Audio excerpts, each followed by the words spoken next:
te dire, et le thème que je veux traiter, pardon, c'est l'intervention divine. Alléluia. L'intervention divine. Bien-aimé, une intervention, c'est un moment précis dans la vie de l'homme où Dieu s'approche de lui pour changer sa situation. Amen. Alléluia. Alléluia. Amen. C'est un moment précis où Dieu intervient dans la vie de l'homme pour changer sa situation. Regarde, certains moments, tu as vécu des difficultés dans les temps passés. Tu as vécu des oppressions dans les temps passés. Mais ce soir, l'Éternel vient pour changer cette situation. Alléluia. Alléluia. Il y a eu un jour dans ma vie où j'ai été oppressé par la maladie. Où les médecins m'ont dit, cette maladie-là, vraiment, si ce n'est le secours de Dieu, tu ne peux pas quitter dans cette maladie. Alléluia. Cette maladie que tu traînes, si ce n'est la main de Dieu, tu ne peux pas intervenir. Dis à quelqu'un, mon Dieu aime cette partie. Où les médecins même disent, si ce n'est pas la main de Dieu, tu ne peux pas sortir là. En réalité, les médecins sont en train de dire qu'à leur niveau, c'est fini. Maintenant, ton Dieu doit rentrer en action. Alléluia. Donc, en total, les médecins même sont en train de te dire qu'à notre niveau, nous sommes impuissants pour pouvoir t'apporter la guérison. À notre niveau, nous sommes limités pour pouvoir t'apporter la guérison. Maintenant, tu n'as que besoin de l'intervention divine. Alléluia. Et ce soir, je vais parler de l'intervention divine. Parce que quand on parle d'intervention, c'est qu'il y a urgence. Alléluia. Quand on parle d'intervention, c'est qu'il y a urgence. Alléluia. Même dans l'armée, on entend fréquemment ce mot intervention militaire. Intervention. Mais quand on parle d'intervention, c'est qu'il y a une urgence. Et pour ton cas ce soir, je suis venu te dire que Dieu s'est levé. Alléluia. Alléluia. Dieu ne t'a pas oublié. Parce qu'il arrive le plus souvent, nous pensons que Dieu nous a oubliés. Il est arrivé un jour dans ma vie, le plus souvent, je me pose la question. Je me dis, mais attends. Je prie, je ne vois pas ta main, Seigneur. Mais m'as-tu oublié? Et l'Éternel m'a dit, mais si tu as le souffle de vie, c'est parce que je ne t'ai pas oublié. Alléluia. Si tu dors que tu te réveilles, c'est parce que Dieu ne t'a pas oublié. Alléluia. Si tu dors que tu te réveilles, c'est parce que tu es encore dans le plan de Dieu. Donc, que les bénédictions de ton frère ne t'influencent pas pour culpabiliser Dieu, mais que les bénédictions de ton frère t'encouragent encore plus davantage pour changer ta manière d'adorer Dieu, pour changer ta manière d'estimer Dieu, pour changer ta manière de lui parler, pour changer tes attitudes de sa maison. Alléluia. Alléluia. Alléluia. Bien-aimé, il y a quelqu'un dans la Bible qui me passionne. Quand nous lisons le Psaume 121, verset 2. Psaume 121, verset 2. Ce verset-là même, des artistes dans le monde ont pris ça pour chanter. Mais ici, c'est un verset de David. Il dit quoi?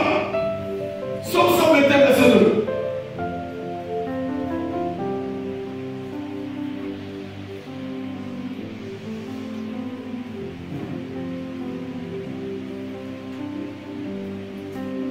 Psaume 122, verset 2.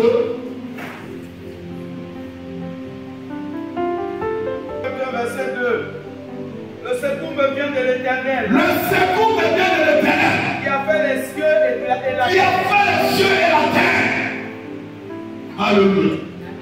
Regardez, dans la vie de David, il est arrivé un jour, David a donné une intervention de Dieu.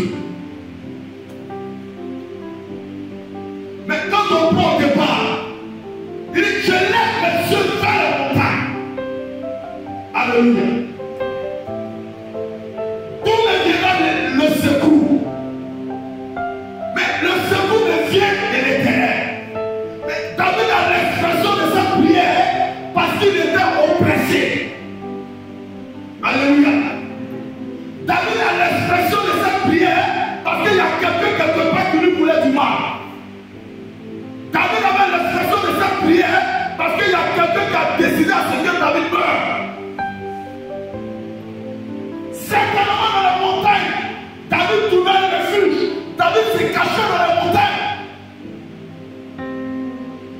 Mais il est arrivé un jour, mais il a dit combien de fois, pendant combien de temps, je vais me cacher dans les montagnes. Combien de temps tu vas passer à fuir devant tes adversaires? Pendant combien de temps tu vas passer ton temps à avoir peur des sorciers?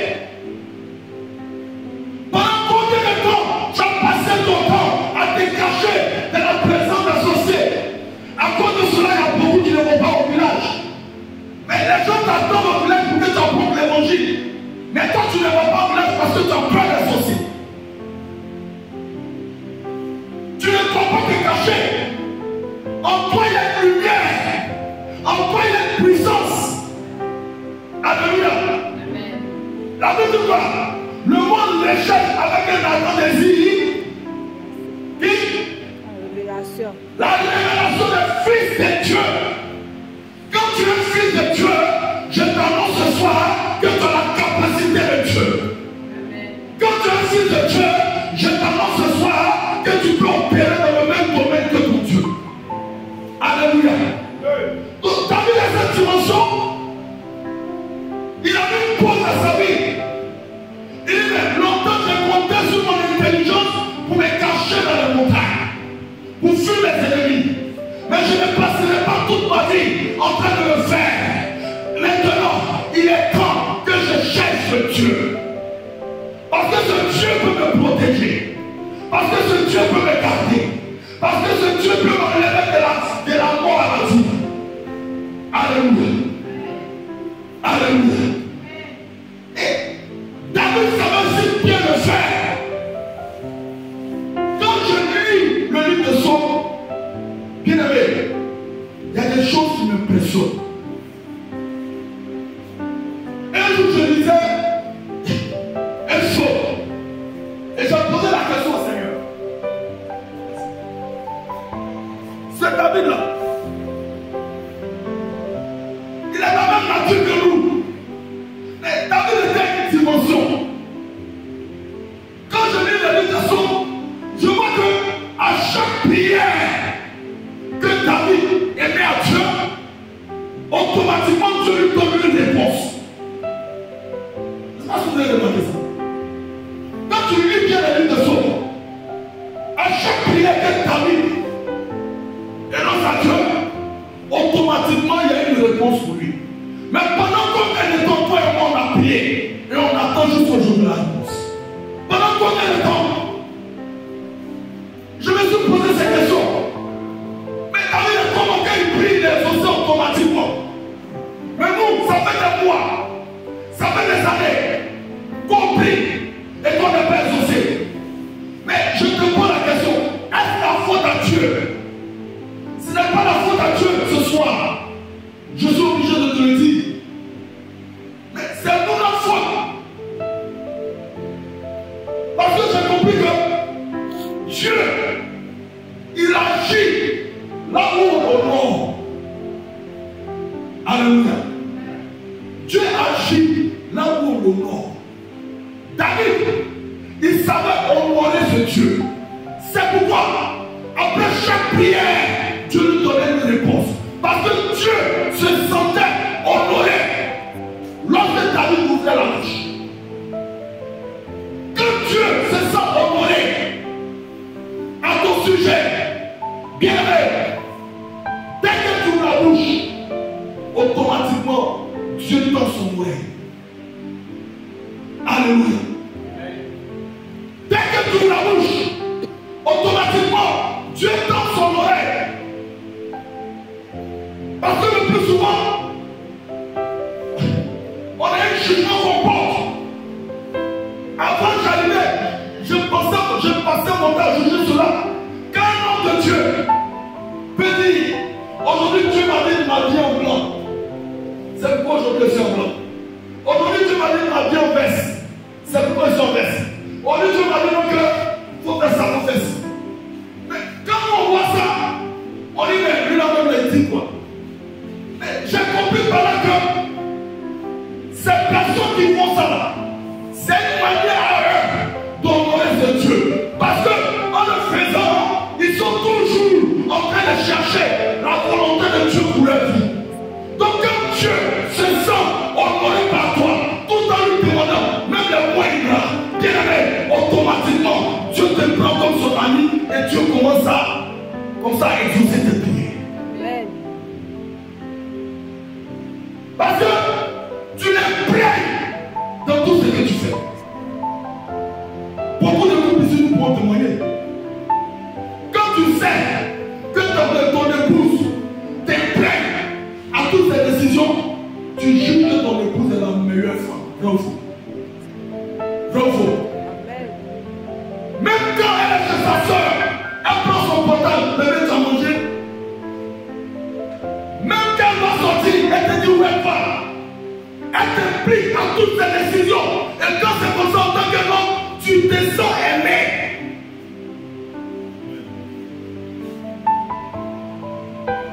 Alléluia. Tu te sens aimé. Même si elle te demande 50 000, tu dois lui donner. Parce que tu te sens aimé. Alléluia. Même si elle te demande 100 000, tu vas lui donner.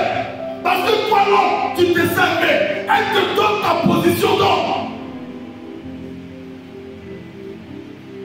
Elle amène ses amis à te respecter. Elle amène ses soeurs à te valoriser.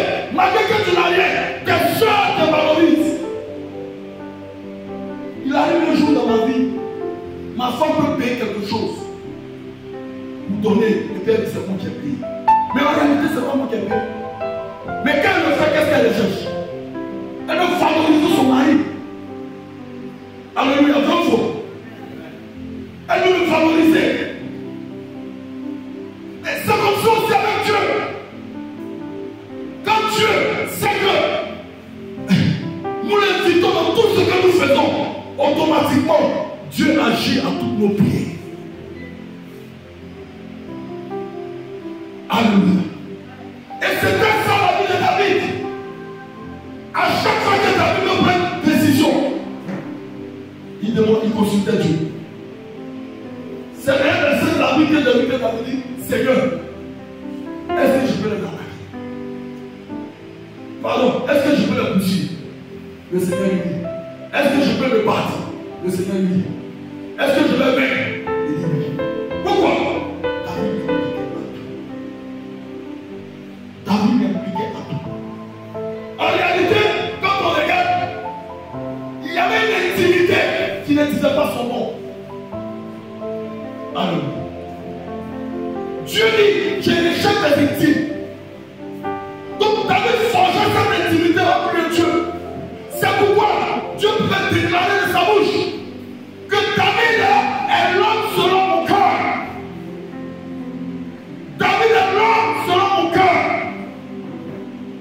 Mais si Dieu l'a dit pour David, il peut le dire pour toi. Il peut le dire pour moi. Mais le problème, c'est que nous-mêmes, on change notre attitude. Avec Dieu, ce n'est pas une histoire de groupe. Avec Dieu, c'est une histoire de démarcation. Quand tu te démarqueras avec Dieu,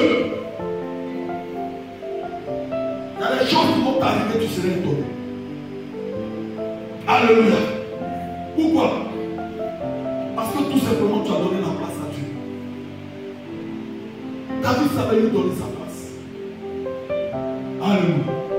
C'est pourquoi, quand la Bible dit, ils ont retourné l'âge de l'Éternel, et que l'âge de l'Éternel était chauffé dedans, après que l'âge est frappé, après que l'âge est tué, et qu'on a su que l'âge était chez dedans, la Bible dit, David a commencé à danser. David a commencé à danser. David a commencé à danser. Et sa femme, qu'on appelle Mika, Elle a commencé à voir David des nez arrogants, des nez de minimiser. Comment un roi peut danser comme ça? Comment un roi peut s'exhiber comme ça? La Bible dit quoi? Qu'est-ce qui s'est passé après? Hein? Aidez-moi. Dieu l'a rendu, Dieu l'a frappé. Parce qu'elle a voulu s'immiscer dans la relation entre Dieu et son mari. Elle a voulu stopper David dans son élan d'adorateur. Quand tu veux stopper quelqu'un dans son élan d'adoration avec Dieu, Dieu peut te frapper pour ça. Dieu peut te frapper pour ça. Alléluia. Et ce soir, le temps que nous avons traité, c'est les Égyptiens que vous voyez, vous ne verrez plus. Et le thème principal que moi je vais traiter, c'est l'intervention divine. Alléluia. Alléluia. Nous avons pris Exode 14, le verset principal. Verset 12 à 13.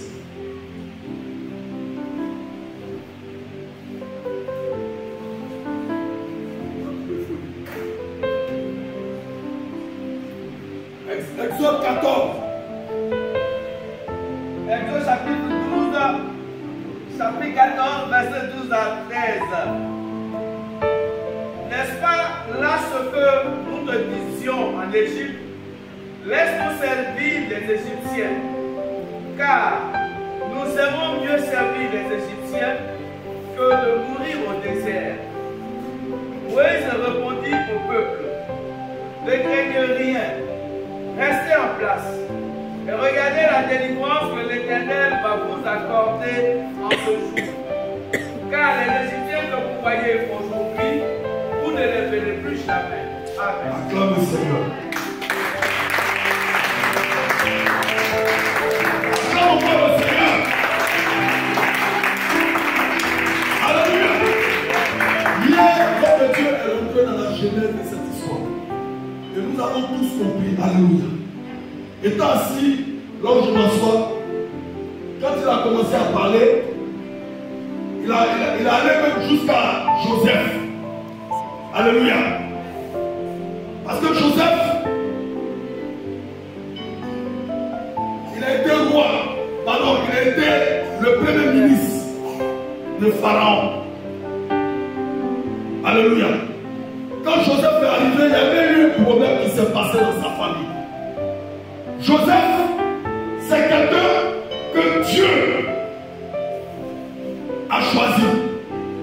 Donc il voyait à chaque fois des songes de grandeur. Alléluia. Il voyait des songes d'élévation. Et quand il voyait ces songes, il ne les gardait pas, il les exprimait. Il parlait de ça à ses frères. Il parlait de ça à ses parents. Et c'est ainsi, ça créait la jalousie. Et quand cette jalousie a été créée, ils ont comploté pour pouvoir le tuer. Mais parmi ceux qui ont comploté comme lui, il y a quelqu'un qui a dit que Dieu peut-être a touché par son esprit. Ne le tue pas. Et quand ils ont vendu Joseph, il s'est retrouvé en prison. Il a eu, comme ça, Dieu l'a utilisé et il a interprété un songe. Et quand il est allé au palais, le roi a fait, le pharaon a fait un songe. Personne n'arrivait à décortiquer. Et par l'esprit de Dieu, Joseph a donné l'interprétation et cela a suscité son élévation. Alléluia. Donc, les parents de Joseph, ils avaient bien dit au père de Joseph que Joseph était mort. Le père a pleuré, il était dans la souffrance. Mais après, c'est passé. Pour lui, il a réalisé que son fils est mort. Mais il y a une famille. Cette famille-là a obligé le peuple d'Israël à descendre en Égypte. Et quand ils sont descendus en Égypte, Joseph a fait savait que c'était ses frères. Et il a commencé à se comporter avec eux. Ils ont commencé à avoir son comportement comme bon. Quelqu'un qui était méchant. En réalité, de par son comportement, il avait de la compassion pour ses frères. Il voulait que ses frères puissent réaliser que c'est donc. Ils ont commis une grave erreur, tout en manifestant leur méchanceté. Après avoir su que c'était leur frère, parce qu'ils ont su après que c'était leur frère, la Bible dit, Joseph les a laissés là, il allait les faire habiter très loin. Une ville qu'on appelle Gozen, qui est en Égypte. Il les a écartés de lui. Alléluia. Et pendant ce temps, ils vivaient en parfaite harmonie. Rien ne leur manquait. Ils ont quitté la famille. Ils étaient en abondance. En chose comme on appelle ça maintenant, en Égypte. Pourquoi? Parce que c'était le frère qui était le gouverneur. Donc rien ne leur manquait. Mais il y a eu un jour que Joseph est mort. Et ils ont pris, quand on parle d'exode, on parle de déportation. Alléluia. Alors quand nous avons fait l'exode rural, on dit exode, c'est-à-dire une déportation. Alléluia. Donc une déportation en masse. C'est-à-dire qu'ils sont partis en masse, tout le peuple d'Israël, fuyant, comme on appelle ça dans la famille, s'est retrouvé en masse en Égypte. Après que Joseph soit mort, la Bible dit, il y a eu, oui, après que Joseph soit mort, le pharaon s'est mort, il y a eu un nouveau pharaon. Et c'est ce nouveau pharaon-là qui était utilisé dans la méchanceté. Pour dire, mais attends, ces gars-là, ils peuvent nous aider à bâtir. Ils ont été très à l'aise. Mais à moi, à mon niveau, ça va s'arrêter. Donc il a transformé ces personnes libres en prisonniers, en esclaves. Et ils ont commencé à terroriser. Ils ont commencé à terroriser le peuple d'Israël. Pendant des années, pendant 400 ans. Alléluia. Donc, la Bible dit, c'est les cris du peuple. À cause de l'oppression que les faisaient subir les adversaires, que Dieu s'est choisi un libérateur du nom de Moïse. Quand Dieu veut sauver une nation, quand Dieu veut sauver un peuple, il s'est choisi dans ce peuple un libérateur. Ce soir, je te dis d'annoncer que tu es le libérateur de ta famille. Tu es le libérateur de ta famille. C'est toi que Jésus a choisi pour que tu sois le point de contact entre toi et ta famille. Pour que cette famille soit libérée. Cette famille qui est sur le lien de l'esclavage. Cette famille qui est sur le lien du maraboutage. Cette famille qui est sur le lien.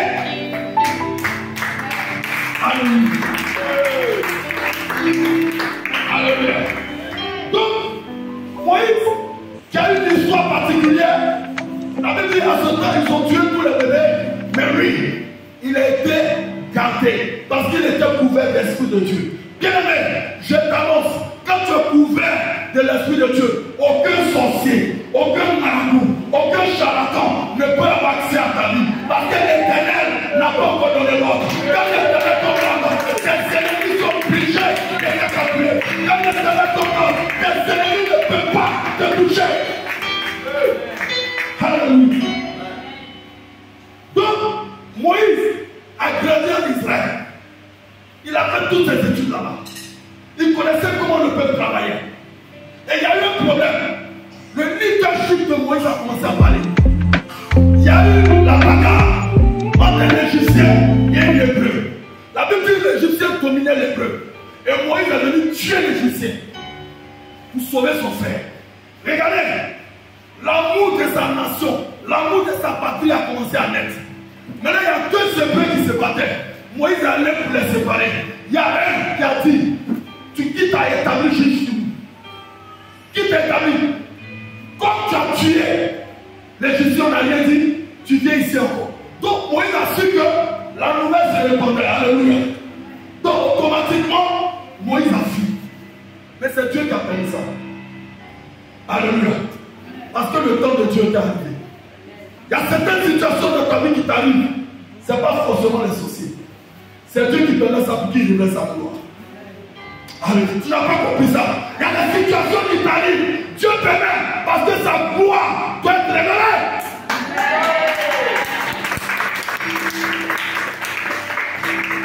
Jésus, on l'avait pris. On partait le tuer. Pierre enlevait l'épée. Il a coupé l'oreille de Malchus. Jésus a volé. Pierre voulait défendre Jésus. Alléluia. Mais Jésus dit, moi là, pour me défendre, ce n'est pas toi, tu es encore petit. Tu ne peux pas me défendre. Il suffit que j'entende. Mais si je permets que ces choses arrivent, c'est pour la gloire de mon Père. Donc il y a des situations qui t'arrivent. Ce n'est pas forcément les sorciers. C'est parce que Dieu veut te pousser dans ta gloire. C'est parce que Dieu veut te pousser dans ta gloire. C'est parce que Dieu veut te pousser dans ta gloire. Et ce soir, pas. Je suis venu t'annoncer. 2024 ne finira pas. Et ne passera, alléluia. Et ton mariage te localise. 2024 ne passera pas. Alléluia. Ton enfantement te localise. 2024 ne passera pas. Je vois le mariage sur ta vie. 2024 ne passera pas. La maladie et les sorcières décrétées sur ta vie. Cela détruit au nom de Jésus. Alléluia. Alléluia. 2024 ne va pas passer. Et Moïse, il a commencé à, comme ça, travailler pour Dieu. Il a commencé à nourrir tout le monde. Tu as commencé à l'enseigner. Et quand le temps est arrivé, Dieu en réalité, il a mis Moïse à part pour que Moïse soit le canal qu'il va utiliser pour libérer toute une nation. Alléluia. Et Dieu t'a choisi pour libérer toute une famille. Dieu t'a choisi pour libérer toute une famille. Regarde ta famille là, pourquoi c'est toi qui es chrétien? Hein? Pourquoi c'est toi qui es chrétien? Tu es chrétien parce que tu dois annoncer l'évangile à ta famille. Des gens doivent être sauvés. Alléluia. Alléluia. Et quand Dieu a vu que c'était le temps, Dieu va prendre Moïse. Il va l'envoyer chez Pharaon. Dieu va manifester toute sa puissance dans la vie de Pharaon pour que Moïse puisse, pour que Pharaon puisse savoir que Moïse ne vient pas de lui-même, mais Moïse est un envoyé. L'envoyé de Moïse, c'est Dieu. Pour qu'il puisse croire en ce Dieu. Bien aimé, quand l'incrédulité est là, c'est difficile d'annoncer l'évangile à quelqu'un. Il y a un vieux père à qui j'annonçais l'évangile. On a un coin où on s'assoit. Je lui parlais tout le temps de Jésus. Je ne sais pas. Mais quand je ne lui parle pas de Jésus, je ne suis pas en paix. Je ne sais pas. Quand je ne lui parle pas de Jésus, je ne suis pas en paix. Mais il dit que lui ne connaît pas Jésus. Que Jésus, c'est une invention du monde. C'est à chaque fois qu'il me disait ça. Malgré que je lui donnais mon témoignage, il dit lui aussi il a un témoignage. Mais c'est le Dieu de sa famille qui l'ont sauvé. Alléluia. Il était incrédule. Au soir des amis, il allait vers une femme prophétesse. Elle a prié pour lui. Elle lui a dit l'Éternel te donne encore une chance. Et quand elle est sortie de la maladie, au début il avait dit prions à Saint-Mini. Je suis ton Dieu, maintenant je suis guéri, ça va. J'étais content. J'ai même donné, je lui ai même donné cette adresse, il n'a qu'à venir. Il dit viens. Dimanche j'ai passé, il faut pas venir. L'autre il faut ne pas. Il a commencé à être très dangereux dans, comment on appelle ça maintenant, dans l'incrédulité. Il est devenu fort, dangereux. J'ai compris par là que quand la mort est là, c'est là que tu deviens encore très incrédule. Parce que la Bible dit Dieu même endurcit le cœur des femmes. Alléluia. Dieu lui-même endurcit le cœur des Pharaon pour libérer le peuple. Et le cœur de Pharaon est endurci. Mais malgré cela, ça n'a pas empêché les miracles de Dieu. Dieu dit ok, c'est le temps. C'est le temps. Pharaon, et comment on appelle Moïse, prend le peuple, partez, c'est l'heure. Et quand Moïse partait, la Bible dit, en partant, ils ont commencé à poursuivre Moïse. Poursuivre Moïse. Poursuivre Moïse. Quand ils l'ont poursuivi, Moïse était arrêté avec le peuple d'Israël. Regardez, la Bible dit, le peuple a commencé à avoir peur. Le peuple a commencé à crier. Le peuple a commencé à se plaindre. Le peuple a commencé à dire à Moïse, mais Moïse, nous on était bien comment on appelle, à Pharaon, chez Pharaon. Mais pourquoi tu nous amènes dans le désert pour qu'on nous tue? Souvent quand tu viens à l'église, quand le Seigneur te sauve, les instants de ton salut sont difficiles. Dieu permet ça pour voir ton cœur. Dieu permet ça pour fortifier ton cœur. Dieu permet ça pour voir quelle est ta décision. Si vraiment tu viens à Jésus avec un cœur sincère. Moi quand je venais à Jésus, je me suis dit non, si la maladie est guérie, elle est retournée avec moi de pied. Mais c'est là que la maladie s'empire. Et j'ai compris après que si la maladie est restée, l'Éternel me gardait pour fortifier mon âme, pour me donner une force. Quand la force est venue, J'aime le dégoût du monde. Alléluia. Il y a des chrétiens, quand tu deviens chrétien, que ça va automatiquement les abandonner dans la main de Dieu. Donc, c'est ce peuple-là. Ils ont vu comment Dieu les a sauvés. Maintenant, comme ils ont vu le désert, ils ont vu les difficultés, ils veulent retourner. Mais regardez la sérénité de Dieu et de Moïse. Quand tu marches avec Dieu, quand tu connais Dieu, face aux Hébreux, tu n'as pas peur. Quand tu connais Dieu, face aux sorciers, tu n'as pas peur. Je viens t'annoncer ce soir, à cause de ce Dieu, aucun sorcier, aucun mystique, aucun charlatan ne peut t'atteindre. Parce que laisse-moi te dire, le Dieu qui est en toi, il a dit, tu es plus fort que celui qui est dans le monde. Il est plus fort que celui qui est dans le monde. Bien-aimé, l'intervention de Dieu, pour amener Dieu à intervenir dans ta vie, tu as besoin de la prière. Quand tu es un chrétien que tu ne pries pas, tu ne verras jamais l'intervention de Dieu. Aujourd'hui, on est chrétien, mais on ne prie pas. Moi, j'ai été choqué quand j'ai entendu un homme de Dieu. Il allait rendre visite à la femme d'un serviteur de Dieu qu'on appelle Charles Paligano. Et quand il est rentré dans sa maison, ils ont trouvé son épouse en train de prier. Il était 10 heures la matinée chez eux. Et ils se sont dit, comme ils vont passer. Ils ont passé 1 heure, 11 heures, ils n'avaient pas encore fini de prier. Ils se sont dit qu'ils vont réveiller. Ils sont réveillés à 18 heures. Quand ils sont réveillés à 18 heures, elle était encore toujours en train de prier. Et il y a un camion qui dit, ah, moi j'ai pris mes 40 minutes, je suis fatigué. Et depuis 10 heures, on est revenu 18 heures encore dans la prière. 8 heures de temps dans la prière. Mais comment est-ce que Dieu ne peut pas venir en intervention dans sa vie? Parce qu'elle prend tout son temps dans la présence de Dieu. Parce qu'elle s'oublie dans la présence de Dieu. Quand tu es un homme de prière, bien aimé, sans le vouloir, sans le savoir, tu actives des anges avec tous pour combattre pour toi. Tu actives des anges pour qu'ils soient les protecteurs de ta vie. Amen. Alléluia. Amen. Alléluia. Paul est clair, Paul dit, priez sans cesse. Priez sans cesse. Parce que le diable rôde comme un voleur. Donc pendant que le diable rôde, il attend un temps pour pouvoir te frapper. Il attend un temps pour pouvoir t'attaquer. Il attend un temps pour pouvoir agir dans ta vie. Mais regarde, le temps, tu ne lui donnes pas. Parce que tu pries sans cesse. Parce que tu pries sans cesse. Parce que tu pries sans cesse. Et il n'a aucune occasion pour te frapper. Il n'a aucune occasion. Alléluia. Il n'a aucune occasion pour te frapper. Le mal qui ronde l'église ne sont pas des hommes de prière. C'est un mal. On ne prie pas. On ne prie pas. Soyons des hommes de prière. Parce que la prière, sans le vouloir, nous enflamme spirituellement. La prière, sans le vouloir, nous transforme en boule de feu dans le camp de nos ennemis. Quand ils te voient venir, ils voient le feu. Quand ils te voient venir, ils voient le feu. Parce que tu ne lui donnes pas le temps. Le feu t'embrasse. Le feu t'embrasse.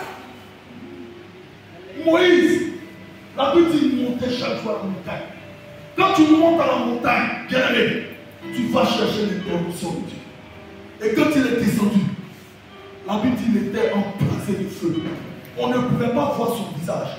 Des gens qui le voyaient se détournaient du visage de Moïse. Pourquoi? Parce que le visage de Moïse était enflammé de feu. Il est quitté où? Dans la présence de Dieu. Quand tu quittes la présence de Dieu, bien aimé, tu es enflammé. Tu es enflammé. Tu es enflammé. Tu es enflammé. Tu es enflammé. Tu es enflammé. Tu es enflammé. Tu es enflammé. Tu es enflammé. Tu es enflammé. Tu es enflammé. Quand tu es enflammé là, le thème c'est quoi?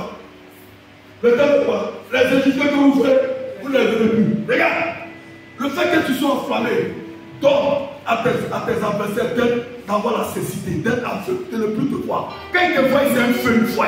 Quand ils te voient, c'est le feu dévorant. Quand ils te voient, c'est un feu qui les consume. Regarde, sans même le vouloir, ils quittent ta présence. Parce qu'ils ne supportent pas ta présence. Soyons des hommes de feu. Un homme de prière. Un homme de prière consume tous les pièges de ses ennemis. Alléluia.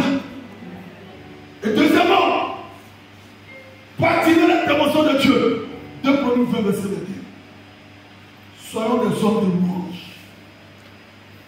Alléluia. Aimons la louange. Il y a des gens qui sont oppressés. Il y a des gens qui ont des problèmes. Il y a des gens qui sont dans des difficultés. Mais ils trouvent cette opportunité pour adorer Dieu. Ils ne donnent pas l'opportunité aux pleurs. Ils ne donnent pas l'opportunité aux inquiétudes. Ils ne donnent pas l'opportunité. Parce qu'aujourd'hui, il y a des chrétiens qui veulent montrer que ça ne va pas chez eux. Quand tu vois un homme de Dieu prêcher, ce n'est pas parce que tout va bien chez lui. Il est attaqué, il est oppressé. Mais regarde, il se donne une carapace. Donne-toi une carapace et l'Éternel va te bénir. Donne-toi une carapace et l'Éternel va fortifier cette carapace. Face aux épreuves, sois un adorateur fou. La Bible dit, Paul et Silas, ils étaient en prison. Moi, j'ai déjà fait la prison. J'ai fait la prison.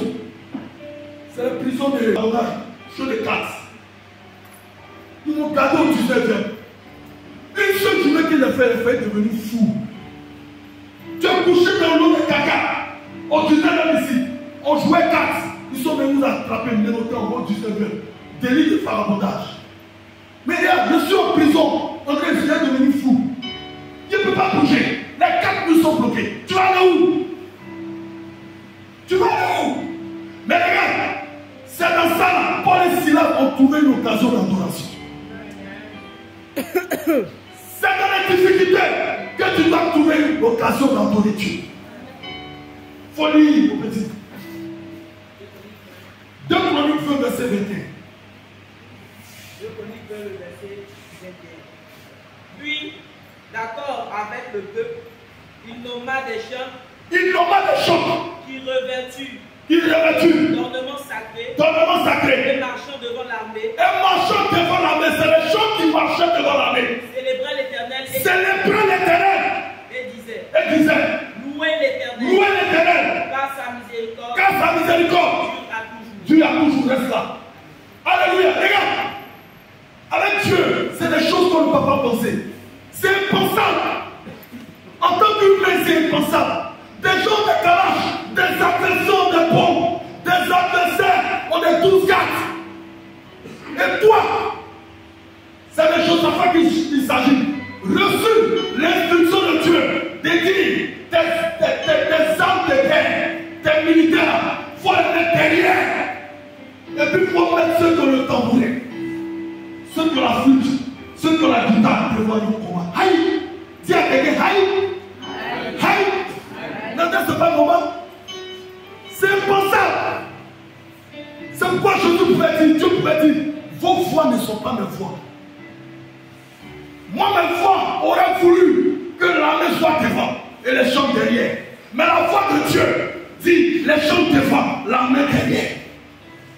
Mais cependant, ils ont gagné la victoire. Pourquoi? Parce que Dieu siège dans la louange et l'adoration de son peuple. Face au peuple.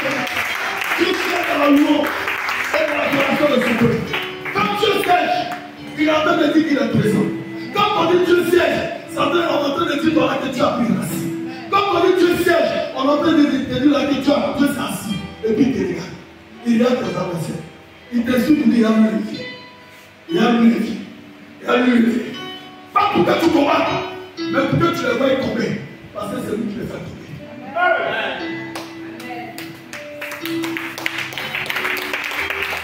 La Bible dit, Paul et Silas, dans l'adoration, des chaînes se sont brisées. Ils n'ont pas pris de ciseaux. Ils n'ont pas pris de fer. L'adoration est sortie des entrailles. L'adoration est sortie du cœur. L'adoration est sortie de l'aide. Et c'est cette adoration qui a coupé les chaînes. Et la Bible dit, les fondements de la prison se sont ébranlés. Ébranlés. Ébranlés. À cause de quoi? À cause de quoi? À cause de l'adoration. À cause de l'adoration. Des gens peuvent te voir comme un fou. N'est-ce pas lui là qui a perdu sa soeur? Mais regarde comment il loue Dieu. N'est pas celle-là qui a fait un accident hier. Mais regarde comment il loue Dieu. Que le problème ne limite pas ton adoration, mais que le problème te motive à adorer Dieu. Adore Dieu.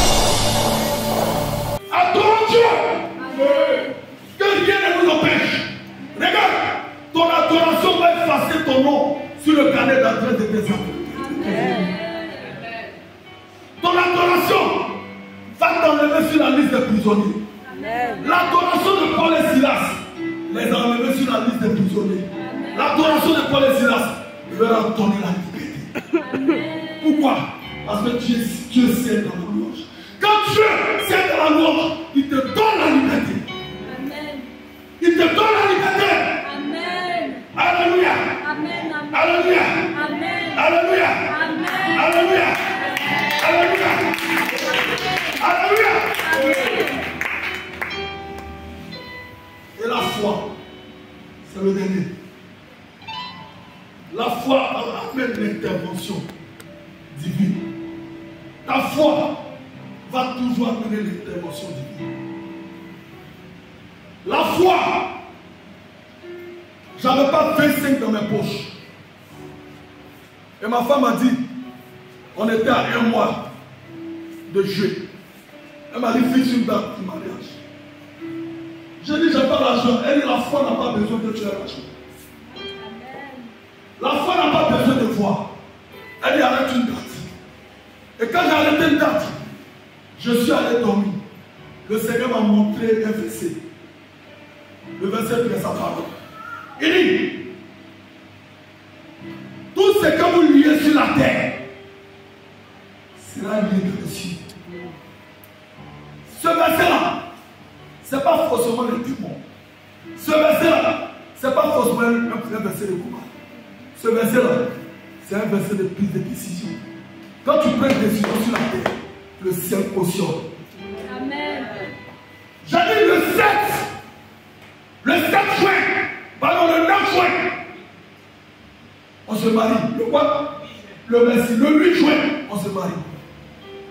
Comme c'était loin, je ne sentais pas. Mais quand les jours ont commencé à s'approcher, je suis devenu un craint intercesseur.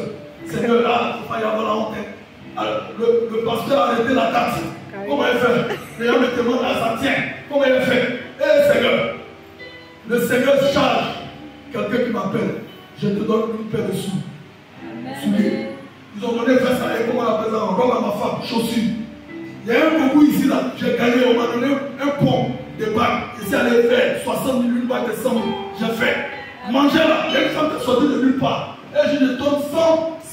Je donne la nourriture à 150 personnes. Moi, j'avais déjà prévu la nourriture de 200 personnes. Il y a quelqu'un qui est sorti là-bas. Je fais un placali pour 100 personnes. Il y a quelqu'un qui est sorti là-bas. Je fais un placali photo pour 50 personnes. Regarde, ce fois, je n'avais pas.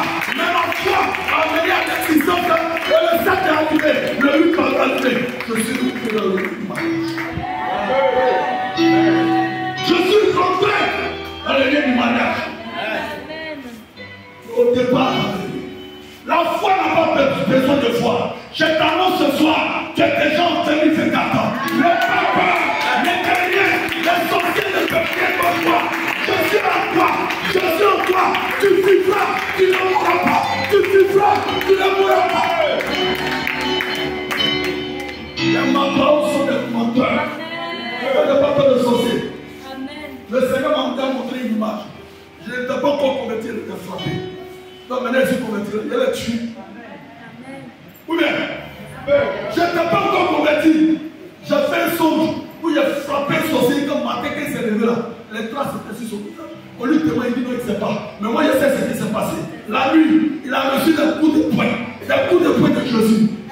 Amen. Dans les sorciers de ta famille, ce soir, recevront des coups de poing. Des coups de poing. Des coups de poing. Et ils vont te lâcher. Rentrez dans ta voie. Rentrez dans ta maison. Rentrez, rentrez, rentrez, rentrez, rentrez. Il n'y aura rien. Il n'y aura rien. Il n'y aura rien. Amen. Dis avec moi. Les Égyptiens. Les Égyptiens. Les Égyptiens. Les Égyptiens. Que nous voyons. Que nous voyons. Que nous voyons. Que nous voyons. Vous n'avez plus le voir. Vous n'avez plus le voir. Je vais vous poser une question. Donnez-moi le temps de ce thème. Les Égyptiens que vous voyez là, c'est quoi? Présent. Vous ne les verrez plus. Actuellement, tu vois la maladie. Mais 2024, tu sors de la maladie. Amen. Comment tu vois la pauvreté? Mais 2024, tu es marié. Tu es dans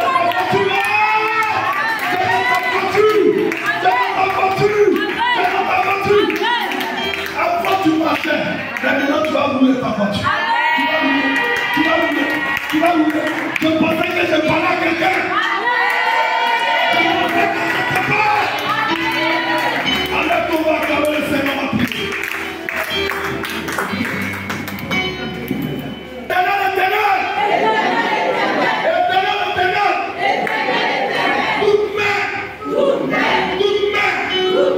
Qui m'empêchait bien d'entrer dans ma destinée.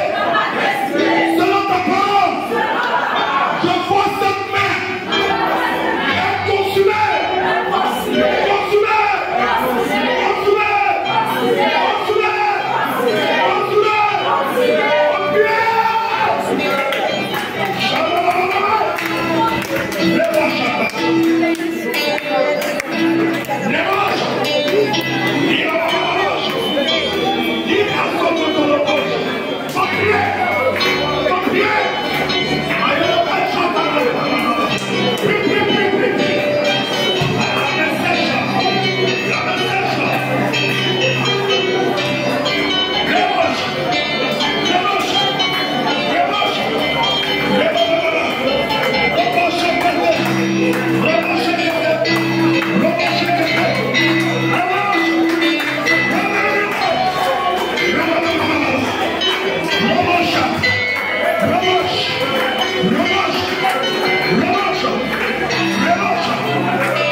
Je te vois dans une célébration 2024. Je te vois aller quelque part. Je te vois faire un mouvement. Le mouvement que tu fais, c'est un mouvement qui est accompagné de grâce. Le mouvement que tu fais, c'est un mouvement de gloire. Parce que je te vois changer de maison. Je te vois quelque chose là-haut. Je vois ça. L'éternel va nous faire déménager. Je vois ça fort. 2024, c'est ta grâce. 2024, c'est ton année. 2024, tu vas donner des choses. Parce que l'éternel va rétablir ton foyer. Il va rétablir ton foyer. Il va rétablir. La Bible dit, c'est pas perdu les dévoreurs. C'est pas perdu les dévoreurs. Il va les remplacer. Amen. Il va les remplacer. Amen. Ce que tu as perdu sera remplacé. Amen. Ce que tu as perdu sera remplacé. Ce que tu as perdu sera remplacé. La paix que tu as perdue sera remplacée. Tu as perdu la paix. La paix là, Dieu va remplacer et puis va te donner partout. Alléluia. Alléluia. Alléluia. Il y a des personnes que Dieu va aider. Il y a des personnes qui sont ici. Que Dieu va aider. Que Dieu va aider. La soeur, vous trois, me dit le Seigneur, 2024 c'est votre année. Il y a quelque chose qui va se passer successivement dans votre vie. Successivement, comme si on pressait quelque chose. Pourquoi? Parce que l'Éternel remplace ce qu'il vous a donné. C'est que l'Éternel que les hommes ont appelé, l'Éternel te remplace. L'Éternel te remplace. Salement. Il remplace le nom de Jésus. Il remplace. Il remplace. Tu seras célébré. Tes soeurs seront célébrées. Tes soeurs seront célébrées. C'est la soeur communauté.